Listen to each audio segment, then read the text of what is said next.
radio.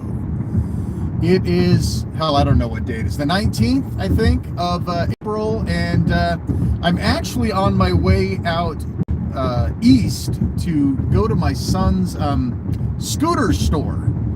Yeah, so this is sort of a burr under the saddle, so I thought maybe I'd headed off at the pass. So, as many of you know, I mean, I know some of you are new followers here, but my son, when he started going to college, bought a scooter. And I'm talking about like a high-end $2,800 electric scooter. Thing goes like 45 miles per hour. It's unbelievable. But yeah, I've got other shows about that. So, but the problem is there were a couple of things that weren't quite right about the scooter when we got it delivered. And one of the problems is there's been a rattling sound on the back. So when you're riding along and there's any sort of rough bumpage or anything, you hear this. And we finally discovered that what it is that the rear mud flap, the rear wheel well, half wheel well thing, it's missing two screws bolting it in. So it pisses him off, right? Because he paid $2,800 American. You know what I'm saying? So he wants it new, right? He doesn't want some nonsense with it. And I rode it the other day, and yeah, the noise is just absolutely crazy. You know how it is. As a teenager, you don't want anything that calls anything out or against you, you know. So he's uptight about that.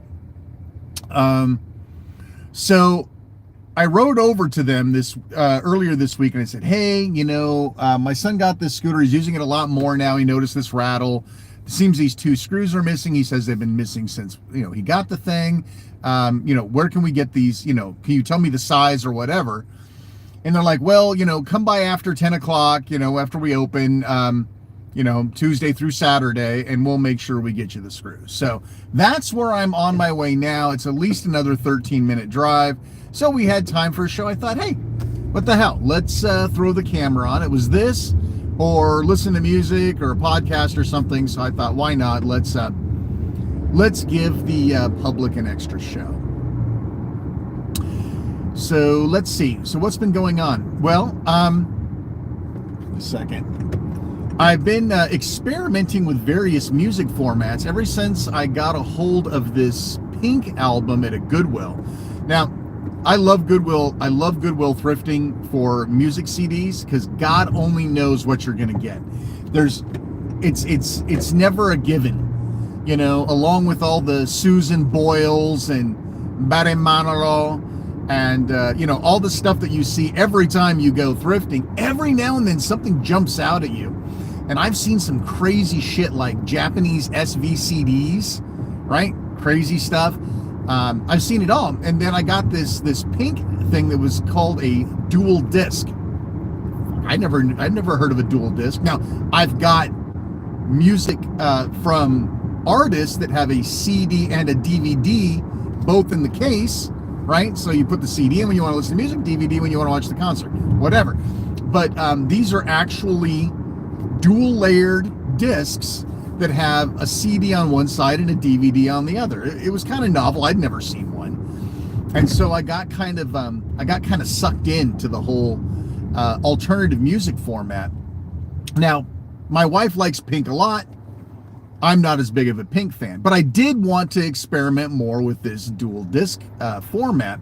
So I reached out to eBay, of course, where you find unusual curios like this. And pretty much anything that you really would want, like, you know, AC/DC or you know, Dire Straits or whatever, you know, everything is $50+ for a single in most cases, right? Or something crazy like anyway. So I went looking and I did find a Bon Jovi Slippery When Wet. Now that's a great album.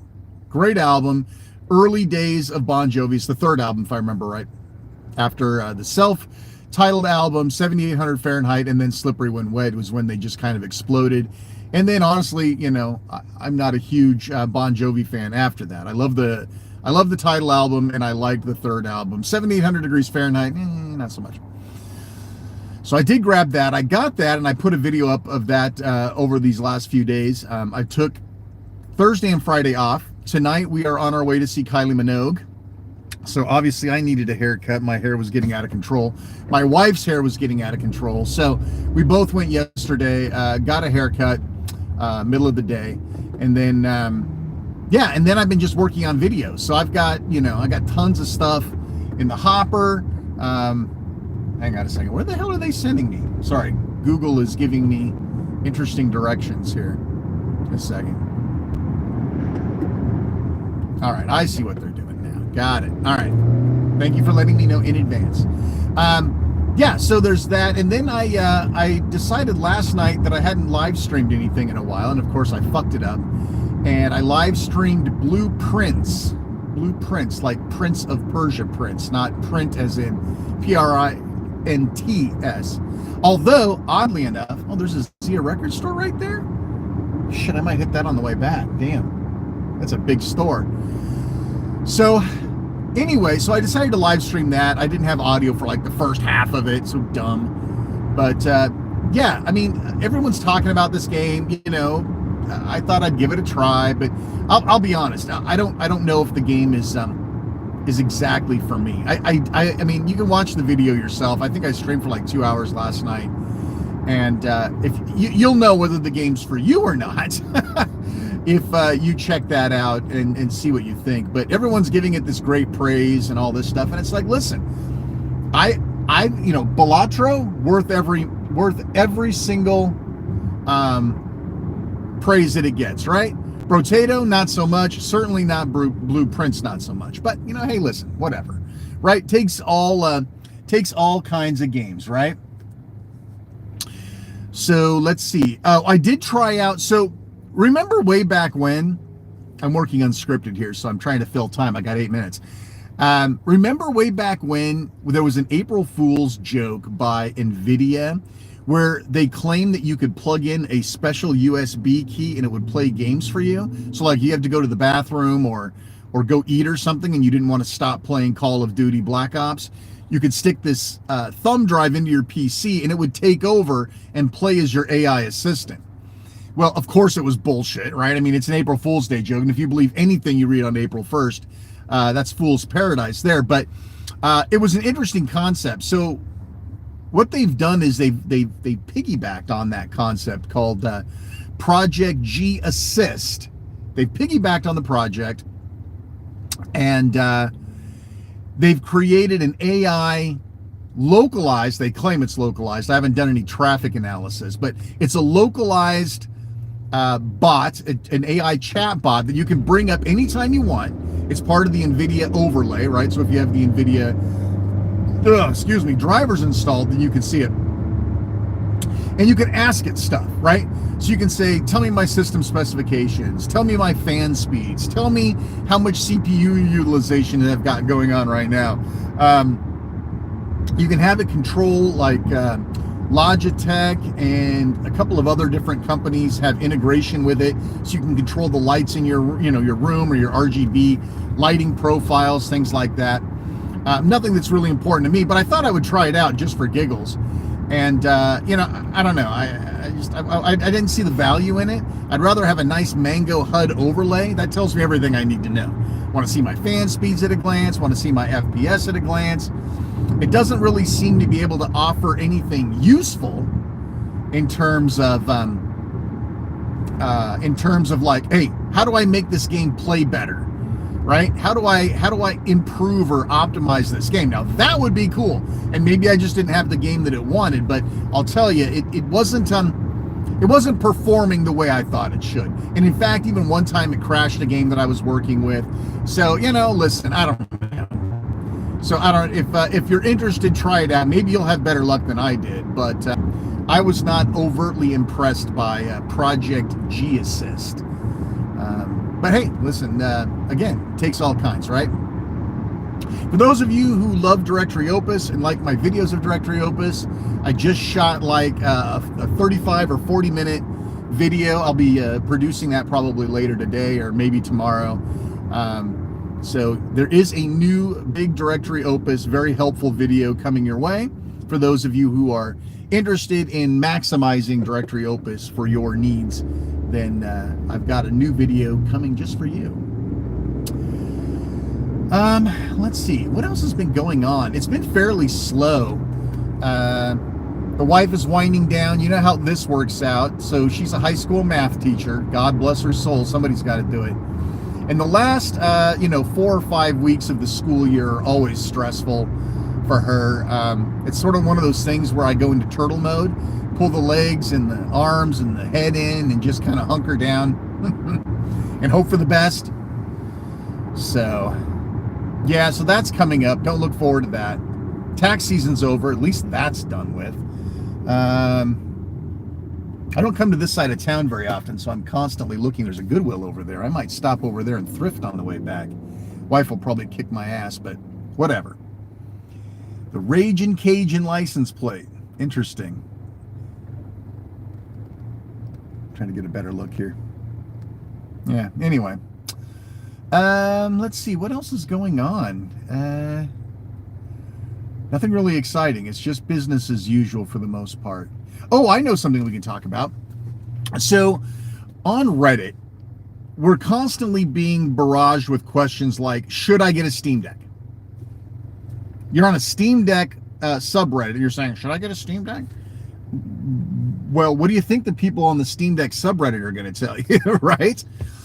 But for me, there's a couple of trigger words in these sort of posts that lead me to believe that the Steam Deck would not be the appropriate device for them. Things like, I want to use it docked most of the time. I want to have it hooked up to my TV most of the time. I want to play with 4 controllers connected to it. I have a huge library of free shit that I picked up from Epic and from Amazon. I don't really want to play Steam games. Is it still good for me? Blah, blah, blah. Oh, I love playing Fortnite. Am I going to be able to play Fortnite on the Steam Deck? And it's really funny, people will tell you whatever you want to hear. And I find that so irresponsible. Listen, I know we're an aficionado group for Steam Deck. I got that. But why would you want to bring unhappy Steam Deck people into the community? Okay, so you tell them, yeah, great, it's a great product for you. Yeah, you're going to love hooking it up to your TV. Works great for me. And then they get it and they're completely miserable. They're on the subreddit constantly bitching and complaining that it's not working right. It keeps dropping their controller. Their TV fritzes out all the time. And it's like, dude, had anybody given you good advice and said, dude, the Steam Deck's not for you, get something else? Especially these people that, I get it. You don't want to pay for games. Sure. Okay, fine. Let's take that out of the equation. There are ways of forcing the Steam Deck to bend to your will and to play EA games and Ubisoft games and GOG games and all that. But when it comes to anti-cheat games like Ricochet for Black Ops, forget about it. You're not playing it on the Steam Deck. End of story. Your only solution is to install Windows on the Steam Deck. And Windows sucks on a handheld. So you could dual boot it, you could put it on an external drive and boot it when you needed it. But it's friction, it's nasty. If that's really what you want, and game for you, 8% of your time hooked to your TV, there are far better things that you can do to do Steam Deck stuff on your TV. You want a Steam box, you want a Steam machine is what you really want. What you don't really want is a Steam Deck, but people do it anyway and then they complain when it doesn't work. That's just the normal. Have you met Reddit? That is Reddit. So what I've been recommending people, it's like, listen, I understand that what you want is the cheapest possible PC that will let you play decent quality games on your TV. So why the hell are you buying a Steam Deck? Here's what you should be buying. You should be buying a Nook or a mini PC, because these things have gotten so good, especially if what you're really looking for is comparable to a Steam Deck. So I recommend items that I haven't used before, like a Beelink. Like the Beelink SER8, that machine should kick the living shit out of a Steam Deck, and it's $499. So if you're going to pay $499 for a Steam Deck anyway, and you're going to hook it to your TV 90% of the time, for Christ's sake, buy the Beelink, Hello? But I've never had a product that I could recommend because I can't get Beelink or GMK or any of these companies to send me one. I can't put out $500 just so that I can, offer an alternative to the Steam Deck. So I keep trying. I reach out to Beelink, reach out to GMK. Nobody wants to send me a unit that I can test with. I'll send it back. I don't care. I just can't go $500 out of pocket.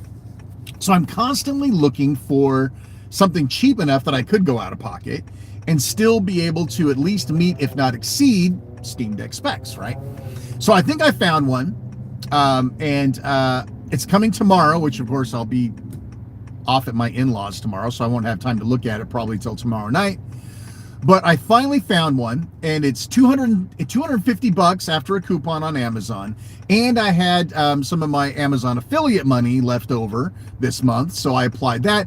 At the end of the day, I ended up paying $118 out the door. So $118, that's something I'm willing to put out to, because I'll be able to get 3 or 4 videos out of this. I'm going to be able to intelligently offer a solution for these folks that really don't want a Steam Deck. They think they do, but they don't.